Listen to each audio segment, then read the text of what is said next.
65 அரசு பள்ளிகளுக்கு கலையரங்கம் மற்றும் வகுப்பறைகள் கட்டித்தந்த சமூக சேவகர் டாக்டர் PT செல்வகுமார் அவர்களுக்கு பாராட்டு விழா நடைபெறுகிறது. இடம் பரணி ஸ்டுடியோ வடபழனி. இது ஒட்டுமொத்த தமிழ்நாட்டுக்கும் தேசம் அனைத்திற்கும் கூட ஒரு செய்தியை அளிக்கிறது. அது என்ன தகவல் தெரியுமா? தமிழ்நாடு இப்போது மாற்றத்திற்கு தயாராகிவிட்டது. தமிழ்நாடு இப்போது திமுகவின் மோசமான ஆட்சியிலிருந்து விடுபட துடிக்கிறது. தமிழ்நாடு இப்போது பிஜேபி NDAவின் அரசினை விரும்புகிறது. இந்த மேடையை பாருங்கள் நண்பர்களே, இந்த காட்சியை பாருங்கள் நண்பர்களே. NDA குடும்பத்தின் நம்முடைய மூத்த தலைவர்கள் தமிழ்நாட்டின் எதிர்காலத்தை நிர்ணயிக்க குழுமியிருக்கின்றார்கள். இந்த நண்பர்கள் அனைவரும் ஒரே ஒரு முடிவோடு, ஒரே ஒரு உறுதிப்பாட்டோடு இங்கே இணைந்திருக்கின்றார்கள். அது என்ன உறுதிப்பாடு தெரியுமா? தமிழ்நாட்டை நாம் திமுக அரசிடமிருந்து விடுவிக்க வேண்டும் என்பதே அந்த உறுதிப்பாடு. நாம் தமிழ்நாட்டினை வளர்ச்சியடைந்த பாதுகாப்பான ஊழலற்ற மாநிலமாக மாற்ற வேண்டும். இதை என்னால் தெளிவாக காண முடிகின்றது. திமுக அரசாங்கத்தின் முடிவுரைக்கான கவுண்ட் டவுன் தொடங்கிவிட்டது.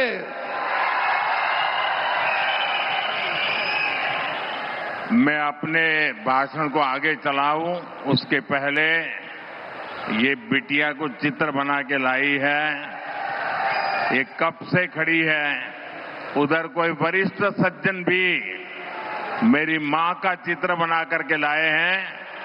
मैं आपके इस प्यार के लिए आपका बहुत आभारी हूं।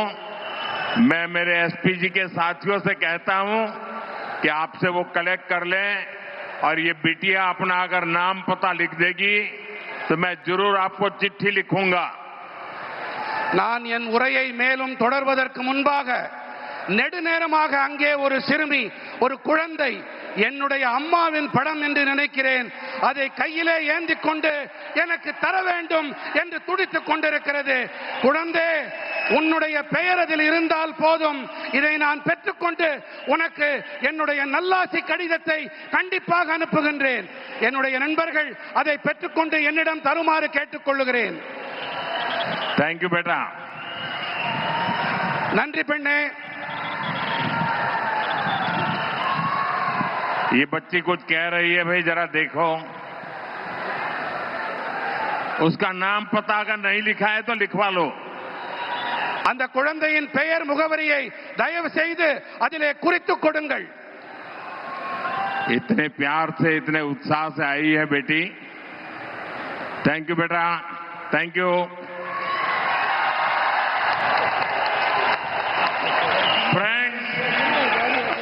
आपने DMK को 2 बार क्लियर मैंडेट दिया, लेकिन इन्होंने तमिलनाडु की जनता का भरोसा तोड़ा. DMK ने वादे ढेर सारे किए, लेकिन काम 0 रहा. DMK सरकार को अब लोग CMC सरकार कह रहे हैं. CMC सरकार यानी करप्शन, माफिया और क्राइम को बढ़ावा देने वाली सरकार. तमिलनाडु की जनता अब DMK और CMC दोनों को उखाड़ फेंकने का मन बना चुकी है. यहां बीजेपी NDA की डबल इंजन सरकार बनना तय है. நண்பர்களே, ஆட்சி செய்ய நீங்கள் திமுகவிற்கு 2 முறை வாய்ப்பளித்தீர்கள், தெளிவாக அதிகாரம் அளித்தீர்கள். ஆனால் அவர்கள் தமிழ்நாட்டு மக்களுக்கு நம்பிக்கை துரோகம் இழைத்து விட்டார்கள். வாக்குறுதிகளை அள்ளி தெளித்தது திமுக. ஆனால் ஆற்றிய பணிகள் என்னமோ பூஜ்யம்தான். திமுக அரசினை இப்போது மக்கள் சிஎம்சி அரசாங்கம் என்று அழைக்கின்றார்கள் தெரியுமா? சிஎம்சி அரசாங்கம் என்றால் கரப்ஷன், மாஃபியா மற்றும் கிரைம், அதாவது ஊழல், குற்றவாளி குழுக்கள், குற்றங்கள் ஆகியவற்றை ஆதரிக்கும் அரசாங்கம். தமிழ்நாட்டின் மக்கள் இப்போது திமுக மற்றும் சிஎம்சி இந்த இரண்டையுமே வேரடி மண்ணோடு கிள்ளி எறிய வேண்டும் என்று தீர்மானம் செய்து விட்டார்கள்.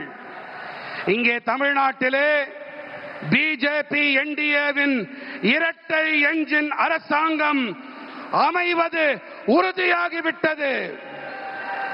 फ्रेंड्स, आज तमिलनाडु में एक ऐसी सरकार है जिसे डेमोक्रेसी या अकाउंटेबिलिटी से कोई लेना देना ही नहीं है.